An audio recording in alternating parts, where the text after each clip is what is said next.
Hi guys, hello, and we're back with our first day of teaching. For this video, we are going to discuss about just an overview of the macro skills, which are listening, reading, writing, speaking, and especially viewing. So, together with English 2A, we are going to have an interaction regarding these topics.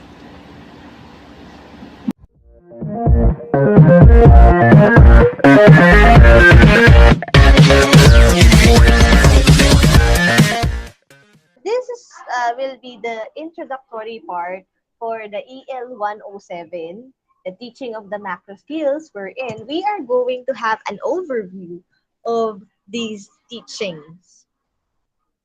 So our objectives first is to identify what are the five macro skills of language.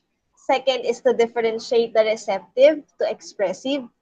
And last is to recognize viewing as the newly added to start, as what I have told you, whenever we have this language, whenever we wanted to learn a language, there are macro skills behind it. For example, how should you know that a person is good in English? Sige nga. Let's call Trisha. Trisha, how can you say that a person is good in English? Kapag fluent po sila tsaka po yung grammar po nila tama po. Okay, there's the fluency in speaking. So, you see, the speaking is one of the macro skills that we are going to tackle. Aside from the speaking, we also have the other macro skills. So, these are the five macro skills. Kindly read and just read. Let's have Abraham. Can you read the first macro skill? Hello po, good afternoon po. The first Good macro afternoon. skills is listening or receptive, the ability to accurately receive and interpret messages. Okay, thank you. So you just receive through sounds. Next, how about Aryan? What is the second macro skill?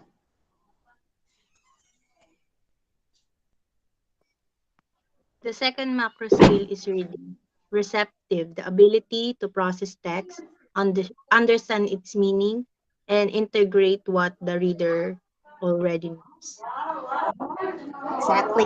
So you are looking at the symbols, at the graphemes, and then when you are able to encode it, therefore you are reading it. Our third,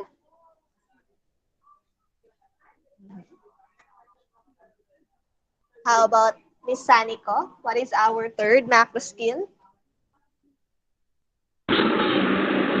Speaking, babasahin po. Yes. Speaking expressive, ability to communicate orally and effectively. Okay, thank you, Dinah. For the writing, it is the ability to communicate the message with clarity and ease through symbols and signs. And last, let's have Heinrich. What is the fifth macro skill? Kita ba? Viewing po, receptive, Mhm. the newly added skill. Okay, thank you. So for viewing, it is a combination of the listening, of maybe the reading, and at the same time, watching. Diba? We are using our eyes, our ears in terms of viewing. So, given that these five macro skills are very important when we learn a certain language. Now, this is my question. Maybe you can think about it. Among the macro skills, I know you are all using it and aware of its existence. Which do you think will be the easiest to teach? Sige, easiest muna. How about Kyla? Kyla Francisco, which do you think is the easiest to teach for you? Just your opinion. For me, ma'am, listening po. Listening is the easiest. Why? Kasi po, parang given na, di ba po, pagka nakuha po natin yung attention nung tinuturuan natin, parang mas given na po sa atin na makikinig tayo dun sa sinasabi ng speaker. Ganun po, lalo po pagka, interesting yung sinasabi natin. Okay, so that is for Kyla. Thank you so much. How about for Lara? Which would be the easiest to teach?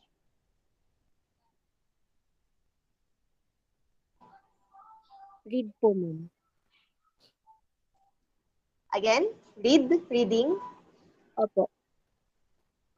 Parang mas madali po kasi Why? talaga sa pagbabasa po kasi 'di ba po dun po dapat unang matutunan ng bata sa pagbabasa para ano po, para ma-enhance yung speaking naman po. So you think that it is the easiest since it is the first thing that they hone. Is that right? Yes, ma'am. Okay. Now, how about the most difficult? Like for you, if you teach that, it would be the most difficult. Leonard? Hello po, ma'am. Sa tingin ko Hello. po is ang pinakang mahirap po is yung listening po na ituro. Why? Kasi po, once po kasi na yung parang marunong na po yung bata na mag-read and write, tapos parang pag alam niya na po na may alam na po siya, parang mahirapan na po tayong ituro sa kanya paano makinig sa iba. Ganun po. Mm-hmm. Okay, that is for Leonard. That could be since we have a short attention span. And Myra, how about you? What can be the most difficult for you? Well, I incline that among the 5, the most difficult is the reading.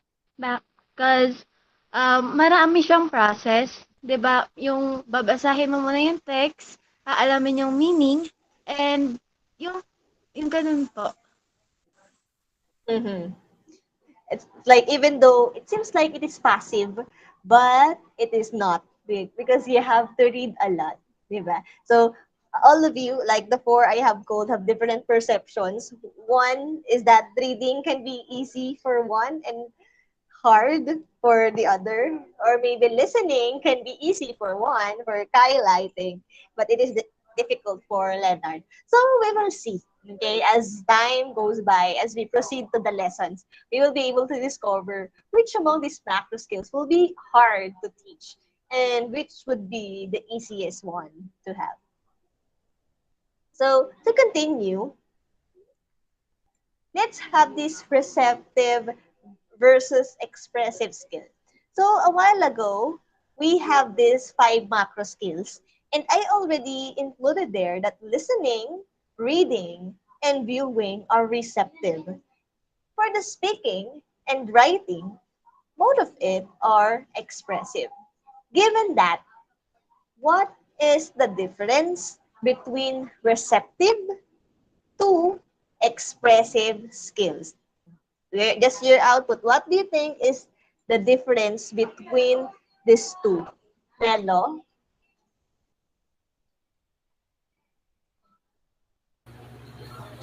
Sorry, ma'am. Ano po yun, ma'am? What is the difference between receptive to expressive skills? For me, ma'am, yung expressive, yun yung ability na na-express mo physically. Tas yung receptive, yun yung parang sa loob mo na, yung parang ability mo na Internal. acquired na talaga. Internal ability na talaga, ma'am. Okay. Okay, that's for hello. Maybe the way the perfect term for the physical ability is more of making your skill concrete, because for expressive skill there is something that is being produced. You have any thoughts, Miss Shayna? The difference between these two, receptive and expressive? Wala po, ma'am. Ganun din po. Okay. Myra, I think you are unmuting. Or napindot lang? Yes Ayan, po. sige. Myra, Um, how about yung sa receptive, ano po, nagtataas po. Yung sa ano po, yung difference Sige, ng Myra. okay po. Yung difference po ng receptive po tsaka expressive. Sa receptive po, more on understanding the content po ng text o kaya yung naririnig na po ba ako? Hello po? Yes, Yes yes. po, ma'am. Hello po? Yes, we can hear you. Hello? Hello, we can hear you, Myra. Continue. Okay po. Yung difference between receptive and expressive. Yung sa receptive, more on understanding the content, understanding the image or symbols or kung anong bang meron nandun. And yung sa expressive naman, it is more on expressing the thoughts. Pwedeng related Yeah. siya sa communicating ayun po. Okay, that's good. Understanding for receptive, and for the expressive, it is about expression, giving out. Heinrich, you're raising your hand. Same with ano po, Myra. Yung pong receptive, dun po pumapasok yung ability natin to understand words and languages. And pagdating naman po sa expressive, dun naman po natin nasasabi na parang nagdi-describe po tayo or in terms na na-express po natin yung isang bagay. Halimbawa po, in speaking. Dun po lumalabas yung pagiging emotional natin. Kaya po, pasok po siya sa expressive. Okay, correct. It's about conveying the words, the phrases. All your answers are correct. Okay, very good. So, in terms of receptive, you are getting or you are inputting something to your system. But for the expressive, it's about the output. Like from the inside, with your skills, you are going to manifest it with a certain product. For example, you will not know that the person is writing if he or she is not producing anything, if there's no output. Diba? The same with speaking. You will not know that that person is speaking unless he or she opens his or her mouth or maybe do gestures.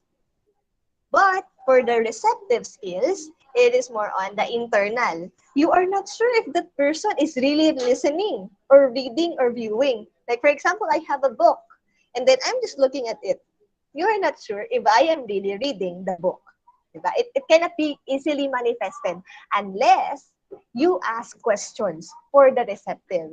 And you know that the person understands as what Myra said, understands the context, the words that is given. Okay? Very good. Let's proceed. So that's the difference between receptive to expressive skill.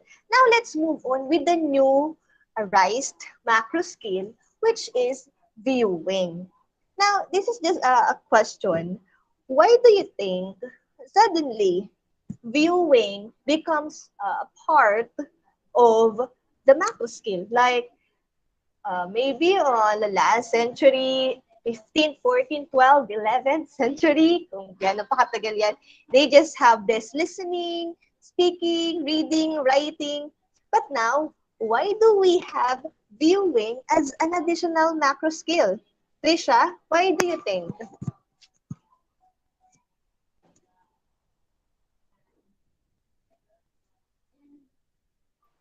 Hello po, ma'am. Hello, Trisha. Yes. Siguro po kasama po siya dun sa reading. Pag nakikita po yung word, dun po nila naiintindihan kung ano pong kung English language po yan. Hindi po ako sure, ma'am. Okay, sige. Okay. Thank you for sharing your thoughts. When we talk about, sige, before we dwell on the whys, sige, Myra, you're raising your hand. Let's see.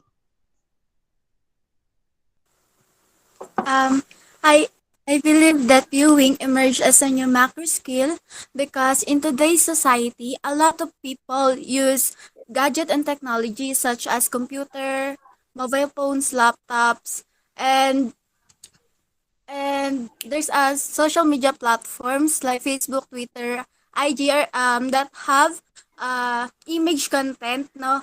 Tapos, alam naman natin na malaki yung population na gumagamit ng mga platforms na yun. Kaya yung viewing napasama na rin siya sa macro skill po. Yes, well said. Because of the arising technology and the social media platforms. How about Leonard? Why is that we also include it in education? Okay, Leonard. And po, ma'am. Parang na-include po siya sa education since yun nga po, dahil nga rin po sa pag-improve ng mga gadgets, then siya sa education, ginagamit naman po siya sa pag-record ng mga discussion, visual presentation po. Then that's why yung viewing po, inad po siya sa ng education po. Okay, that's an additional thought. Viewing is now starting to be in partner with the visual aids, with the teacher using it. Like the videos, diba? The music, or the multimedia, the different multimedia, even the Facebook account, diba? It can also be part of our viewing. Depends on how we view things. So, give me one word you can relate with viewing. Sige. Let me call, let's have Abraham. Give me one word you can relate with viewing. Comprehension po. Comprehension. How about Aryan?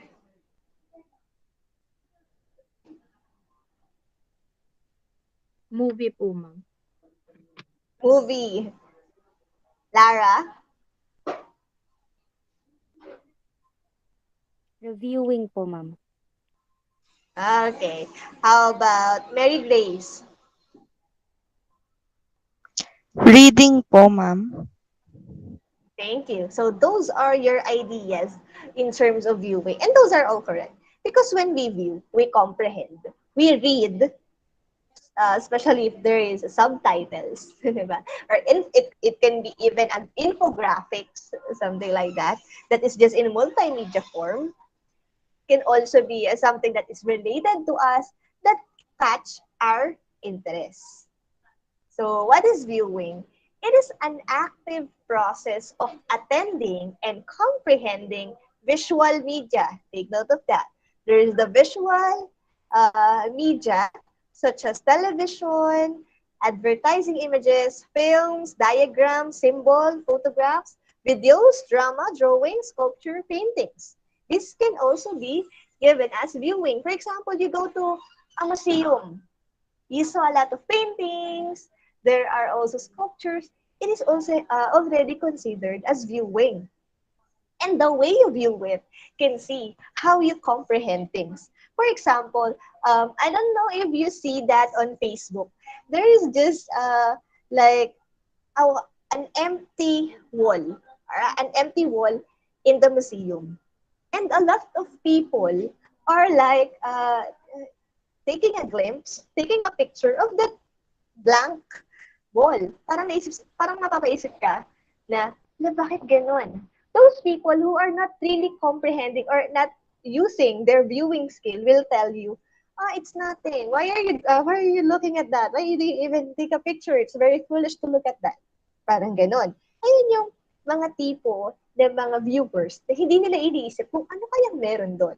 But for those people who are using this, who are maximizing their viewing skill, they will say, wait, there's a meaning why this wall is blank in the museum. And the other places or the other walls is not that blank, diba? So the way you perceive things will tell you something about how you use your viewing skill. And then, as what I am asking, why did it emerge? So these are some of the reasons. So as what you have said, we are already in a century where internet and digital machines, a lot of things is arising. So we have to keep up. Imagine niyo parang education pa ba yung mahuhuli? Diba? Will the education be the last one to match or to be in partner with technology? No. As educators, we should be the first in line to embrace these new things in life. Mobile devices, yeah. Mobile devices is no longer a luxury. Dati, if you have a cell phone, you're alta, ganon. You're rich. But now, diba? If you have a cell phone, sasabihin ko, ay, yaman mo naman. Depende siguro sa brand. Pero, cell phone is already a necessity. I think even laptop can be already a necessity right now. And then YouTube, Instagram, Facebook, yeah, many people are using that. So, why did we embrace it in the academe? First, because, as what Leonard said, we use it for discussion to make it easy for us to discuss. For example, I watch a movie that can explain a certain topic. Maybe instead of I just discussing it, that will make you feel the class is boring, I will let you watch it and you enjoy and then it interests you and then you will also understand the topic. So that's one. It can be an additional visual. And then students rely on this phone, di ba? Sino bang hindi nag-Facebook dito? Sino bang hindi gumagamit ng social media dito? Di ba? I think all of you has a Facebook account and you use that, you browse. And so, if the social media interests you, the academe or the education should be interested in this. Kasi nga, gusto namin malaman, ano ba yung gusto nyo? Gusto natin malaman, ano bang gusto ng mga estudyante natin? And then, majority of text. I don't know if you are still a fan of having big books, yung mga makakapal na libro, if you can already have a PDF. Di ba? Parang kapag minsan yung mga libro ngayon, hindi na siya hindi na siya yung basta lang libro na puro text. Iba gumagalaw na. Di ba? So that's one. It helps students acquire information and appreciate ideas visually communicated by others. The teachers, me, I know that I will not only be your teacher here for language, culture, and arts. Your teachers can be coming from the YouTube channels, diba? From other platforms. Hindi na lang ako yung teacher ninyo eh. Marami kayong pagkukuhanan na pwede kayong turuan about our course. It enhances the execution of the lesson proper. You see, imagine if I do not have this PowerPoint presentation. Okay, just think about it. If you do not have this, I'm not sure if you will listen. At least, if I have this PowerPoint presentation to aid me in discussion, at least your interest is with me. Parang kahit pa paano nararamdaman ko na nakikinig kayo. Diba? So, ganon. Now, here are ways to present ideas visually. So, it can be through drawings, photographs, videos, web pages, yan, mga blogs, kung mahilig kayo, graphs, and charts. So, these are just an example of given. Yung graphs and charts is an example of viewing because they are reading, okay? It came from reading text, but then they visually created it into a graph. So it will be considered as part of viewing material. So, and lastly is the multimedia, sounds and videos. So let's have this short activity. What viewing material will you give to your students if you are going to teach this one? Okay. So, for example, I want you to think about it. If you are going to teach news writing, what viewing material are you going to use? Sige, think. News writing yung topic nyo. Ano kayang pwede nyo ang gamitin?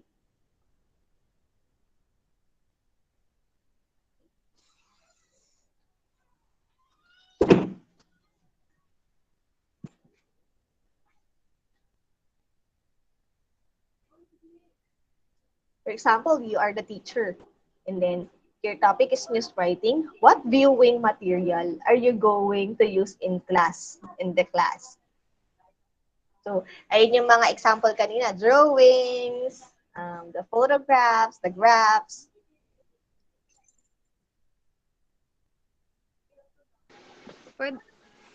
Yes, Kyla. Pwede po na actual na newspaper, ganun. Kasi 'di ba, karaniwan naman nakakita ng mga news.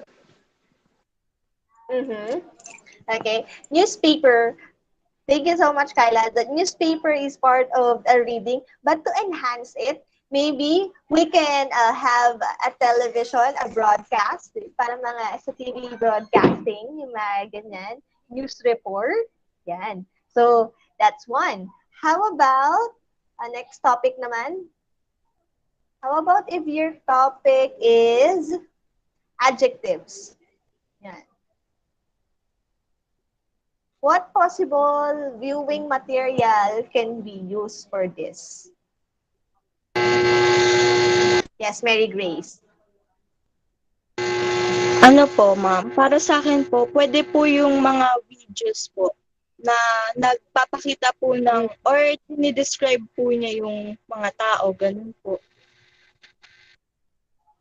Okay, a short video clip. Thank you, Mary Grace. Leonard? Mga drawings po, ma'am.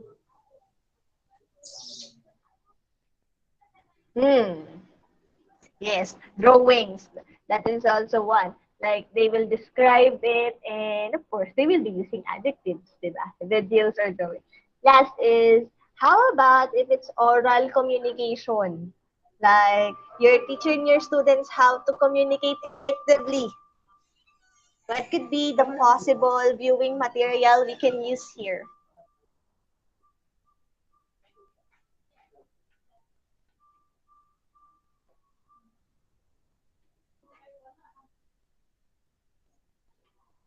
Abraham. Ano po, videos po like public speaking or may nagde-debate po, ganun. Public speaking yes, perfect. po. Or Yung mga TED Talks. Thank you. So, mga TED Talks, yung mga, maybe yung lalo ngayon, campaign period, maybe you can get a short video clip from yung mga presidential candidate, yung mga senatorial candidate, yung mga yan. That's a good viewing material. So those are just some examples. Okay, so at least you have an idea as to what activity or what viewing material can you use for this. And remember, you can also integrate these viewing materials to other, how should I say this? To other macro skills. Okay? So, to continue the overview, what we are going to tackle next is first, this is not part of the learning guide, but this is an additional knowledge that you can include and take down notes. Okay? So, it is about the communicative competence.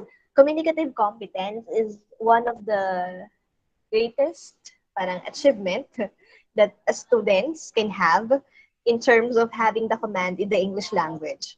So, if a student has a communicative competence, therefore, he or she can have the following. So, first, it is linguistic competence. So, when we say linguistic competence, meaning you know the grammar, you know the spelling, you know how it is pronounced, you are proficient in speaking or accurate. Now, of course, the knowledge itself is not enough. Halimbawa, alam mo nga lahat ng subject-verb agreement tools, but you do not know how to use it. Therefore, it will not be an effective communication to one another. So, we should have the social-linguistic competence. When we talk about the social-linguistic competence, can you please read social-linguistic competence? Let's have Trisha. Can you read? Social linguistic competence. The The appropriateness depends on the setting of the communication, the topic, and the relationship among the people communicating. Okay, so thank you so much, Trisha. There is the setting, and you know how to communicate with them.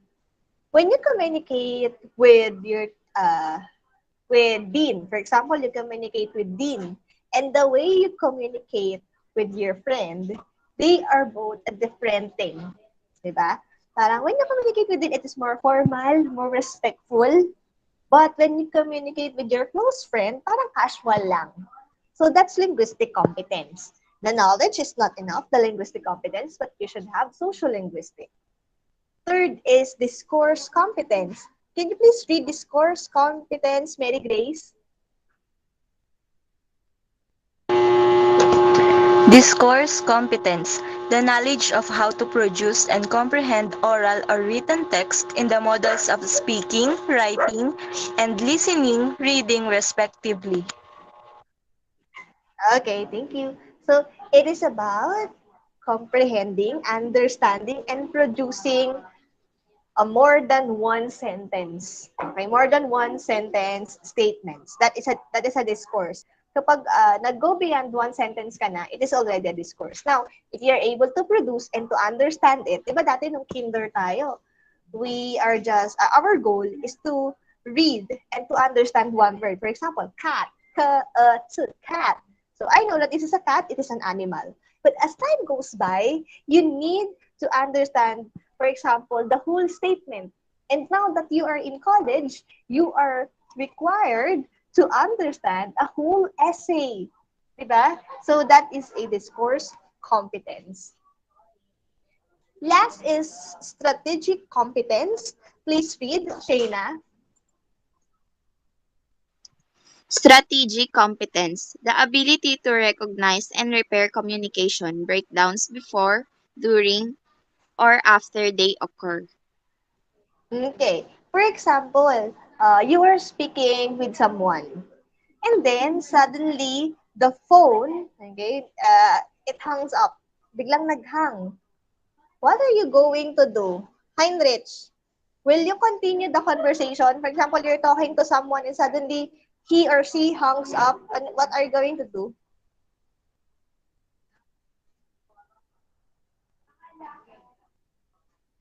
Heinrich, nandiyan ka ba?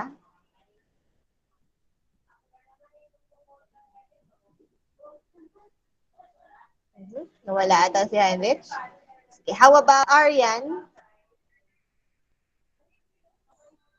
My Yan. approach to that situation. My Are you approach going to to that continue? Okay, sige, continue. Your approach to the situation is that, and what are you going to do when the person suddenly hangs up? is to, ibababa na rin po yung tawag. And also, if I need to call her again, I will call her back. Okay, that's it. You will not continue talking, di ba? Because you already know that the person is no longer there. So, you see, if you only have linguistic competence, you will just continue speaking. If you only have discourse competence, you will just continue speaking. That's why all of these four are very important for communicative competence. Okay? So, those are the four things. Now, let's continue. The BICS versus CALC is also not part of that learning guide, but this is an additional knowledge. BICS is basic interpersonal communicative skills. CALC is cognitive academic language proficiency. So what's the difference? The main difference, so that it will not be hard for you, is that BICS is more on the natural setup. CALC is for the academic setup. BICS is more likely contextual and casual, and maybe CALC is more on professional. Okay, so that's the difference between the two. So this is an example of BICS. So look at this. This is a shot from Dead Poet Society. If you already watched that, the Dead Poet Society is about a group of students. These are the group of students who wanted to learn literature. They wanted to read poetry.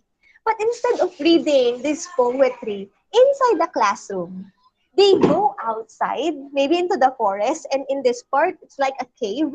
And this is where they read poetry because they think that they will feel it more. Okay? That is an example of Bix. Now, for the cult, this is an example of cult. So you see, they are practicing this themselves as future professionals. The writings, the way they will be able to present it, okay? But both Bix and Cult have this agenda that they wanted to learn the language, okay? Just a different method. So pag Bix, face-to-face conversation, telephone conversation, cognitively undemanding. Hindi big deal pag nagkamali ka in terms of grammar. But for CALP, it is. Okay, since it's in the academe, it has a professional tone. That's the difference between BICS and CALP. Now, let's continue with the third part. So I hope that you're getting the point. What is the difference between BICS and CALP? Yeah, let's see.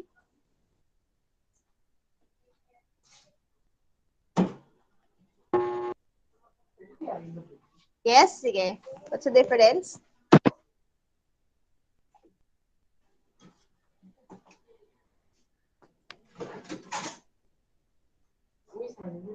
Anyone?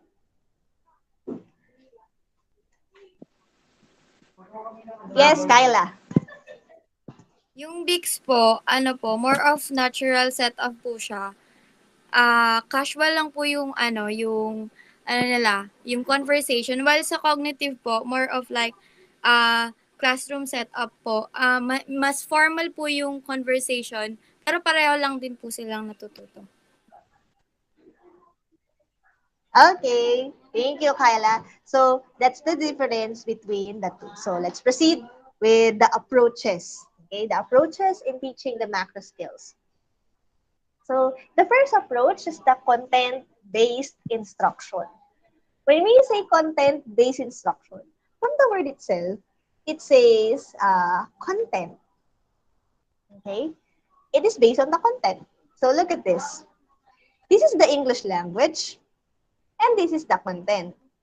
But for the CBI, they are going, or it will be combining both the content and the language to learn it both. Parang, bakit natin ihihiwalay si language? It is always part of our everyday life. We have to integrate these two. That's why the learning of language will be combined with the learning of different content areas like science, mathematics, TLE, MAPE, vocational, or any content. So, what's the example of this CBI? What is a good example? For example, have you ever experienced like having a cooking show for TLE, di ba? Naranasan niyo ba yun yung magluto-luto? Now, this teacher wanted to have their students learn both the language and the content. They wanted their students to learn English and at the same time learn how to cook. That's why the teacher asked the student to create a cooking show. And the cooking show should be in English language. In that way, they are integrating. The students need to learn how to cook, and at the same time, he or she is going to write a script as to presenting it. Di ba? May mga cooking show na, okay, first we have to add salt, and then we mix it with sugar. Okay, so in that way, you can mix the content to the English language. Okay? Not just that. Ano pa yung mga iba? For example, another, history. Okay? For history, you ask your students to create a documentary. Okay? When you create a documentary, you have to create a research. diba? So, you mix, diba, the social issues, for example, and at the same time, the English language. They are going to learn how to write a documentary script or maybe even a research. And at the same time, they are learning the culture and the history of that certain documentary. Okay? So that is how CBI is done. Can you give me, sige, think for a moment, can you give me example of CBI? Okay? Like you will integrate language, the learning of the macro skills, listening, speaking, reading, writing, viewing to other content. Okay, let's see. Think for a moment and then you can raise your hand if you have answers.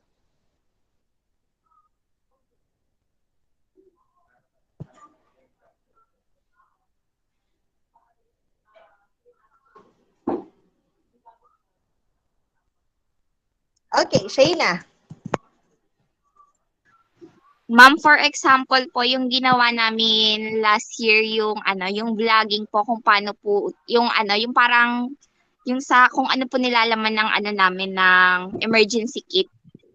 Through that activity po, Okay. nagamit din po namin yung language kung paano namin ipapakita kung ano yung mga nilalaman ng namin, ng emergency kit po.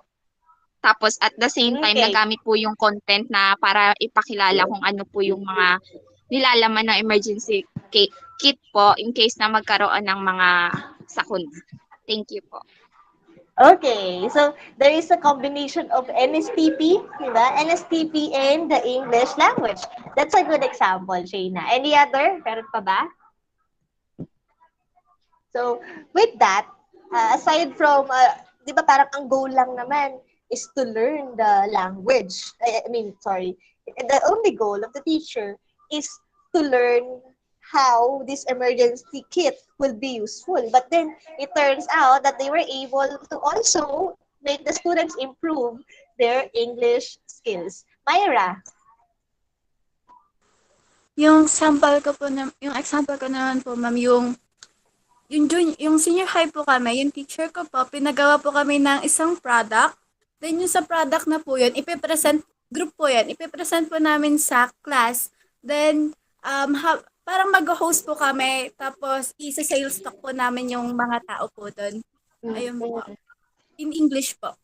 Ayun po yung medium na gagamitin. Yes, so you hone there your advertising skill, di ba? The advertising skill, the same time the speaking skill, di ba? So those are the examples of content-based instruction. You are mixing the content with the language.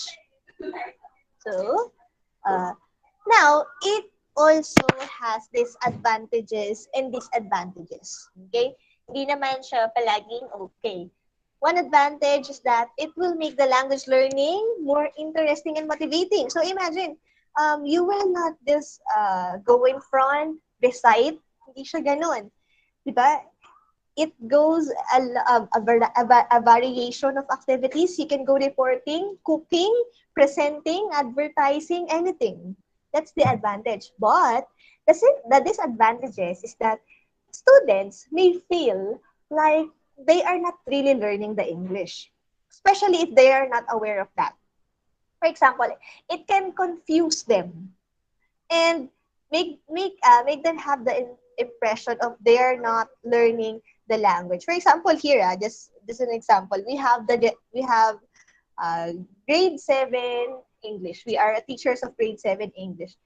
Tapos, imbis na puro ka, ang expectation nila, magtuturo ka ng grammar, magtuturo ka ng mga poetry, ng ganun. Ang ginagawa mo, pumupunta kayo sa labas, kung ano-ano yung ginagawa dyan. Yung ibang mga students, they will feel like, it seems like we are not really learning English. Parang niloloko lang tayo ni ma'am, ni sir. Ganon. So, that's one disadvantage. Sorry. So, that's one. And then, the advantages again. CBI offer a wide educational knowledge since it overlaps with other content. In CBI, we accept that learning a language, it should not be done alone. We can do it with other fields also. And at the same time, it helps students develop valuable study skills such as note-taking, summarizing, ayan, yung mga natutunan nyo. Script writing, di ba? Nag-take note din kayo, you create, you write, you speak, kung ano din yung mga skill, yung mga study skills.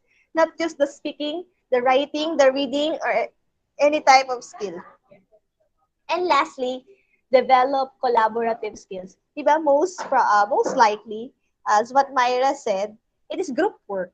So you learn to collaborate with your classmates, with the CBI. However, there may be an overuse of native language in some parts of the lesson. That's another problem. Since your goal is to make them learn the English, maybe there are instances that these students are not really focusing on learning the English. For example, you have this brainstorming, and what they have to talk about is about their life.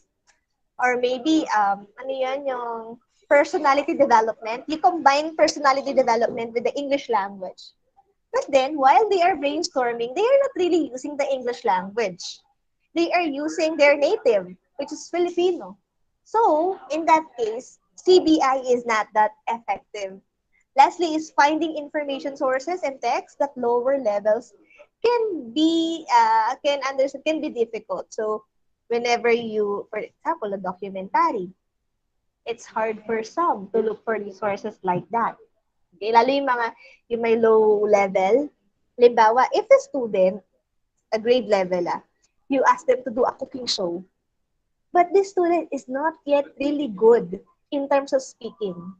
So, it may be a problem. Kasi, kapag CBI, you have to make sure that the students can really execute, can really speak, can really perform well. You are just going to do an improvement. So, it depends upon your class if it is still effective to have this kind of approach. Okay, so that is CBI. Okay, so I hope that you're getting the point of the CBI. So now let's proceed with the communicative language teaching. But before, let's continue. The communicative language teaching. If CBI is highlighting the combination of the content, the different fields to English language. Therefore, this communicative language teaching, from the word itself, is highlighting communication, interaction. Parang every day, you have to speak in English, you have to communicate with your classmates using the English language. Okay. Can you please read the definition, the first definition? Amethyst. Nandiyan ka ba? Nawawala siya. Baka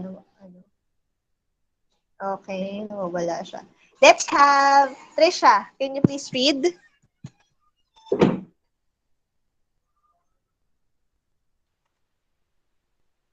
Emphasize interaction as both the means and the ultimate goal of learning a language. In CLT, your goal is to make your student speak the language. Nello, the second. Focus on the learner's authentic needs to communicate informations and ideas. I want to highlight this one. Authentic needs. Ano ba talaga yung kailangan namin? With CLT, we are prioritizing what you are facing every day. For example, do we really need to study? For example lang to the perfect spelling of the longest word in English, yung micro, yung ganon. Kailangan bang matutunan nila yon? For CLT, no. It's not authentic. Hindi naman nila magagamit yan paglabas nila ng classroom eh. So, ang focus ni CLT, yung magagamit paglabas ng classroom. Third, kindly read this one. Ready, Grace?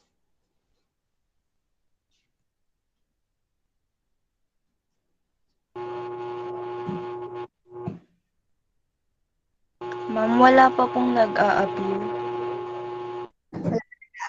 sige, sandali lang Baka naglalag yung ano ko. Sige, ako na muna magbabasa habang nakikita ko hindi siya nag-a-appear. It is the development of the macro skills, the speaking, listening, reading, writing, and viewing. They are all integrated. Since in communication, di ba, hindi naman, halimbawa may kausap ka, when you're talking to someone, you are not using just one macro skill. You may be using all the macro skills. Why? For example, you're talking with a friend, and that friend is telling a story, so you are listening. But you are also viewing. How? You're viewing the gestures. You're viewing the eye contact. You're viewing how this person talks. Is it really sincere?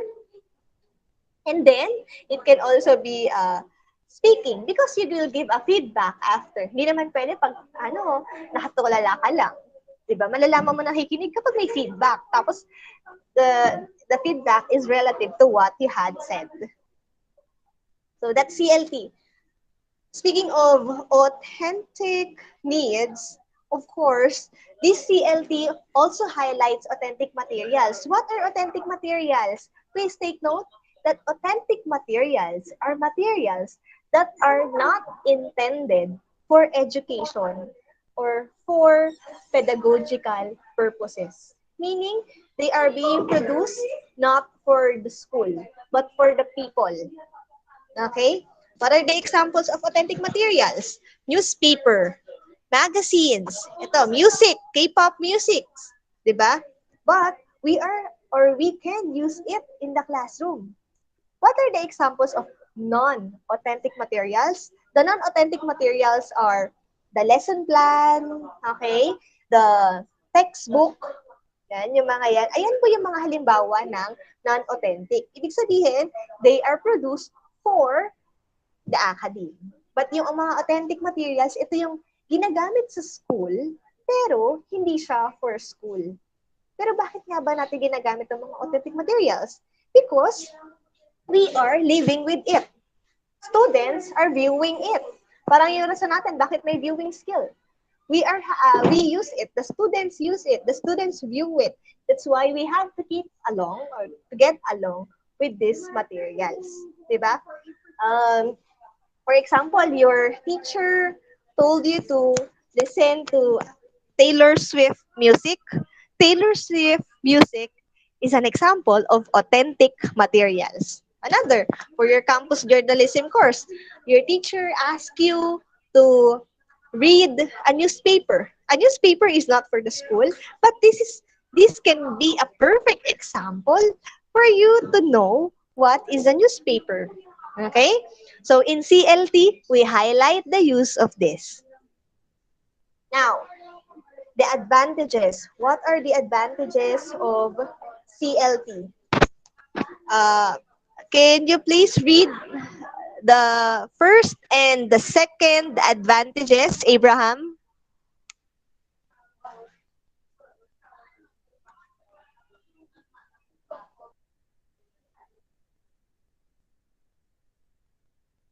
Ba? Abraham, nandiyan ka? Hello po, ma'am. Wala pong naka-flash sa screen ko po. Walang naka-flash sa screen mo? Ba? Walang naka-flash? Yung ano lang po, authentic materials.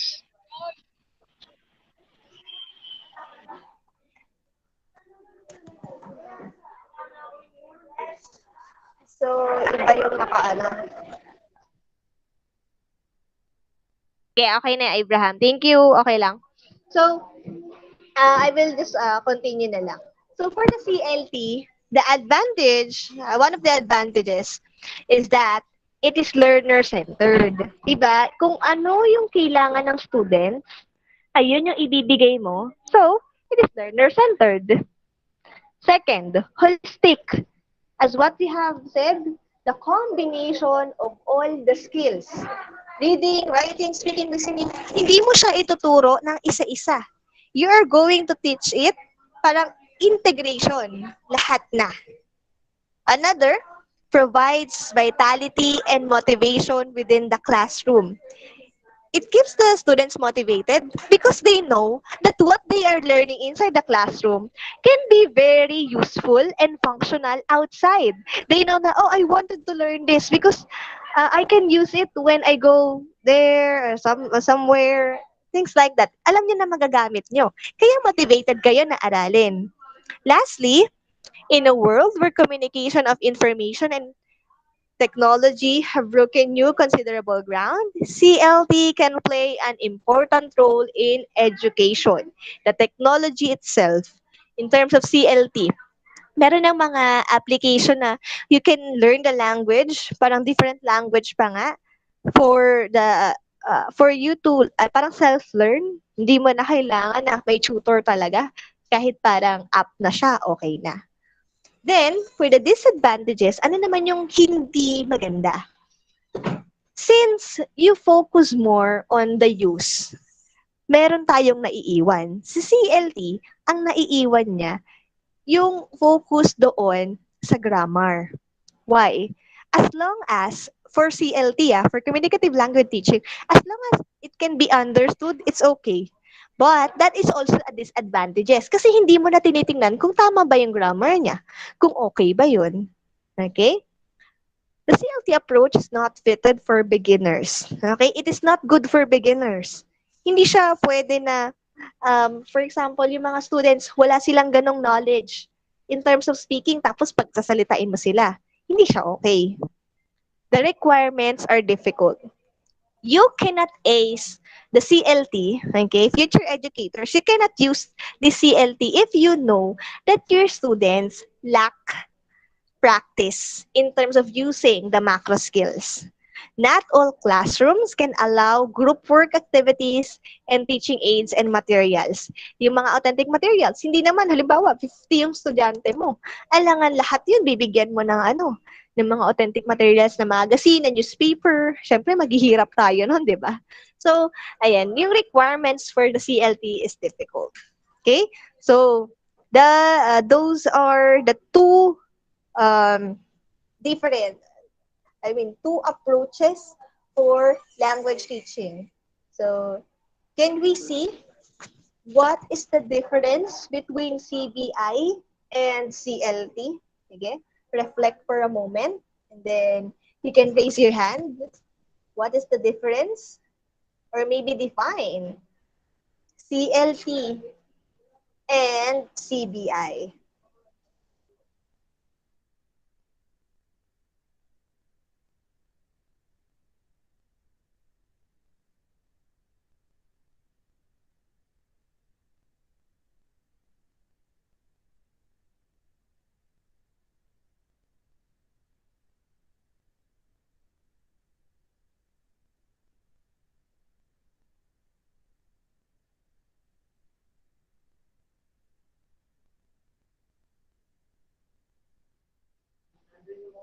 Raise your hand if you have answers.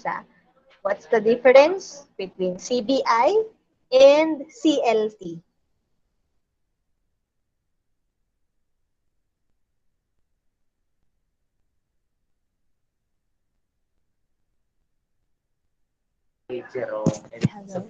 Okay. Shout out daw. Sorry. Ito, Mary Grace, what's the difference between CBI to CLT? Ayun po, ma'am. Gaya nga po nung sa nasabi niyo po, dun po sa content-based instruction, it deals more po sa sa grammar po ganun or sa combination nga po ng 5 macro skills.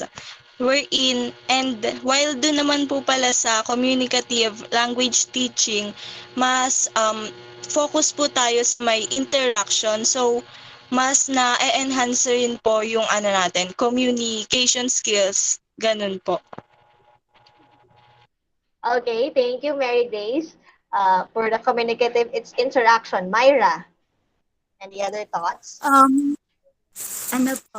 The difference of CBI to CLT, CBI is more focused on language, the structure of language, and the grammar.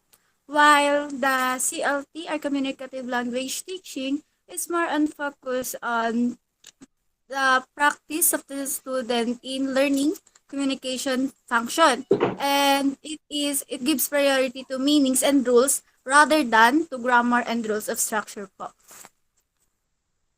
Okay, correct. For CBI, it's grammar. For CLT, it's the meaning. Leonard, additional. Yung CBI po is more on improving functional skills and life skills po. Then yung CLT, mostly po nagamit po siya in academic purposes po.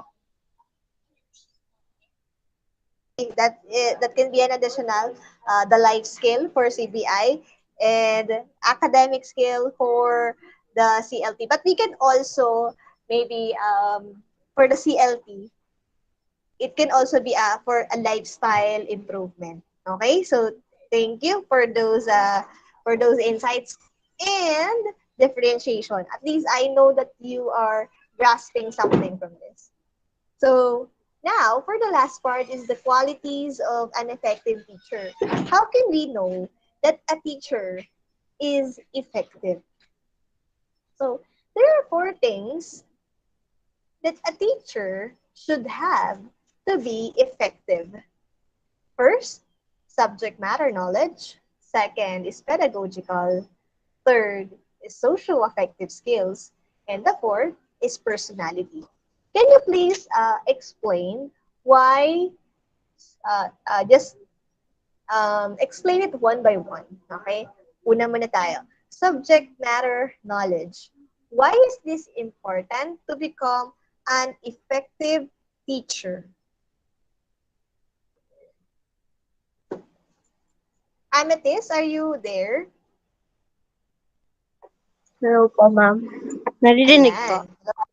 Yes, we can hear you. It's Why very do we need... important. Okay, continue. Sorry. It is very important for the teachers to be effective in terms of teaching, since they are the one who helps the students to learn.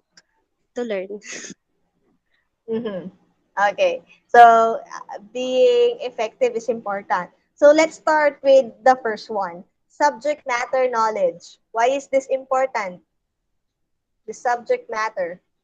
Let's have Heinrich. Are you there, Heinrich? Yes po, ma'am. Ayan. Why is it important that a teacher should have the subject matter knowledge? Kasi po, ma'am, kung mapapansin niyo po, lahat naman po, meron pong topic.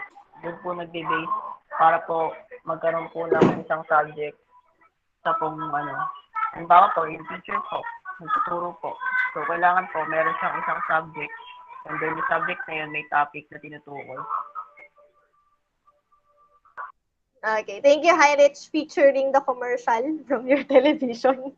Thank you. So, but that's correct. When you become a teacher, you will be assigned to a certain subject, and you have to teach the topics underlying those subjects. Okay, so you have to have that knowledge about that. For example, that's why it is a struggle. For example, for a math teacher to teach a math major who graduated, and then he or she will teach English. It will be very difficult. He or she will not be that effective since the knowledge about English isn't that good, since he or she graduated as mathematics major. Okay, so that's subject matter knowledge. Second, pedagogical knowledge. When we say pedagogical knowledge, it is the way of teaching, the strategies, your methods of teaching. Why is it important to have this knowledge?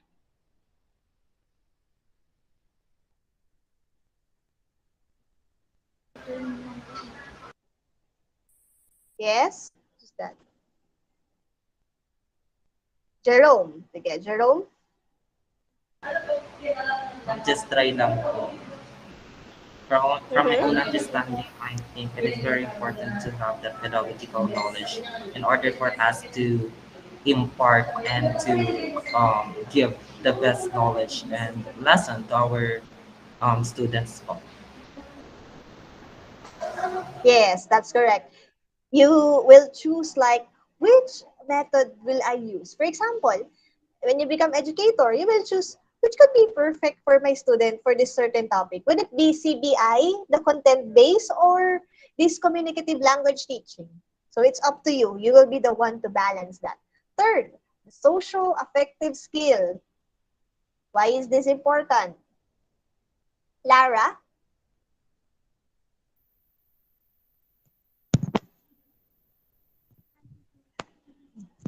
Lara? Sige.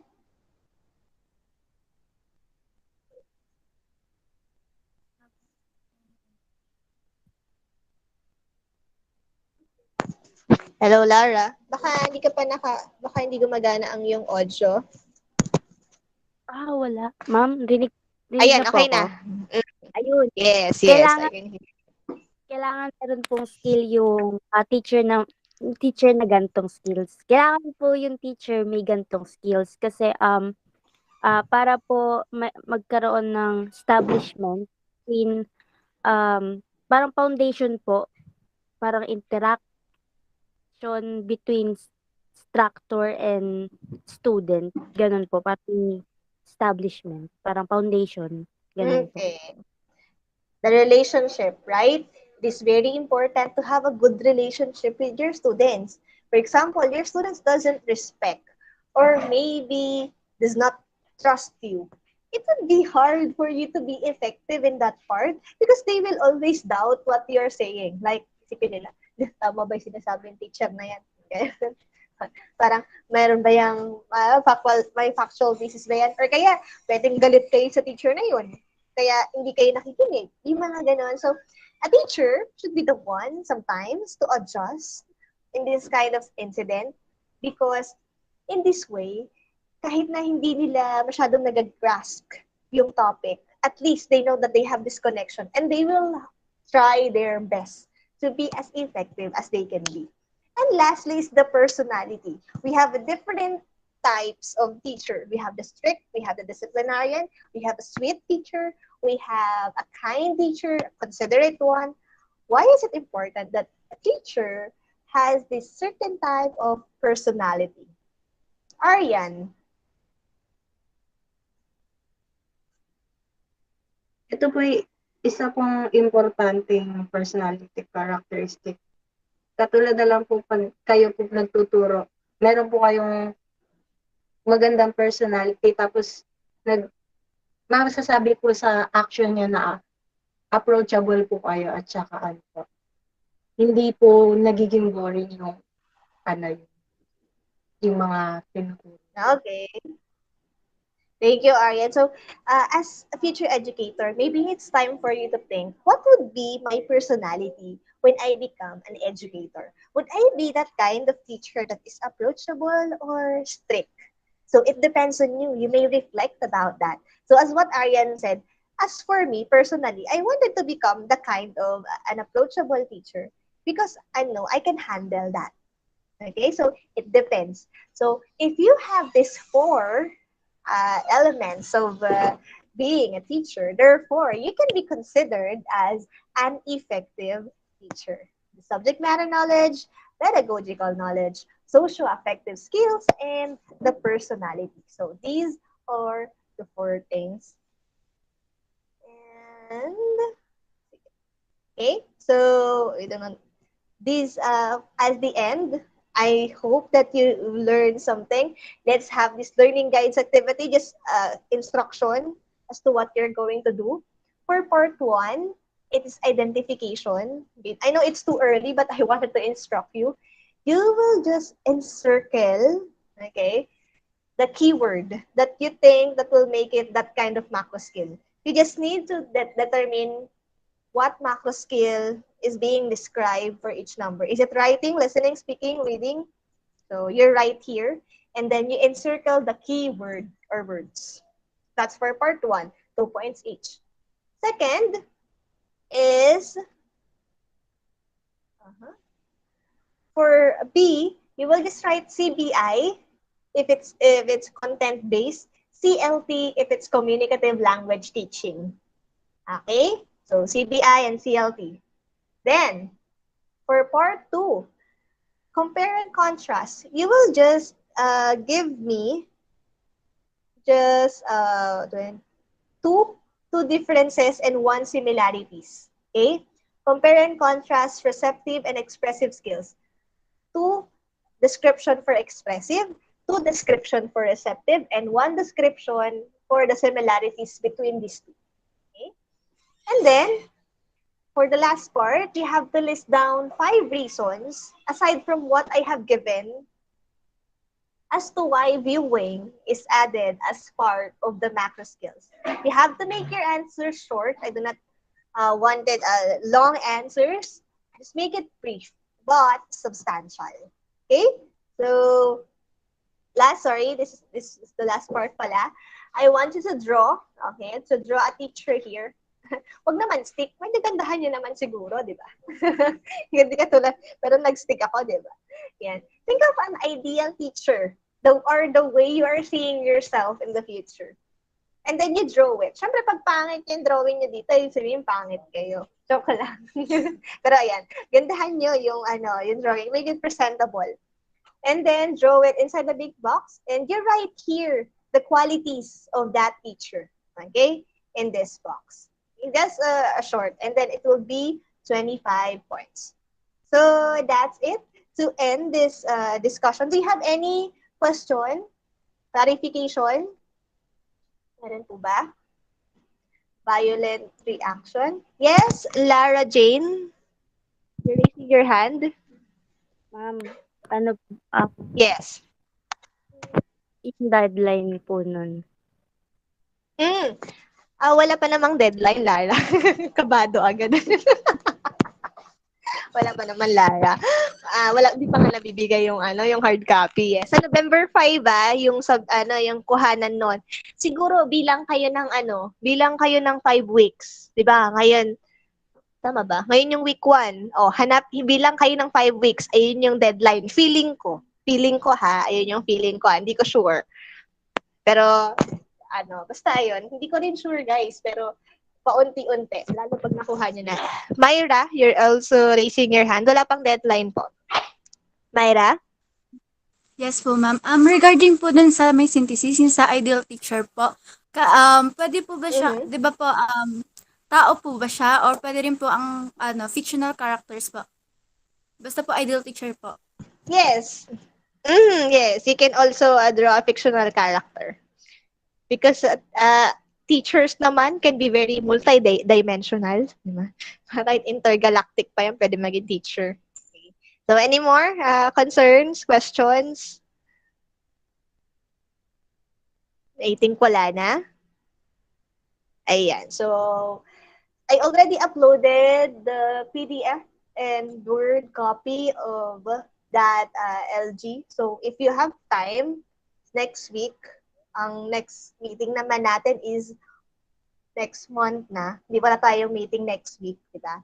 So, ayan. You will, maybe you can lend some time to answer yung the learning activity sheet.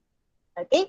So, to end, always know that the magical teacher tells, the good teacher explains, the superior teacher demonstrates, but the great teacher inspires. Okay, so, according to William Word. So, being a great teacher, we do not just teach. Okay, sabi nga natin, hindi lang subject, hindi lang content yung alam, but we inspire our students. So, that's it, my future educators. Just leaving you a question that, can a teacher really affect eternity? So, thank you so much. English 2A.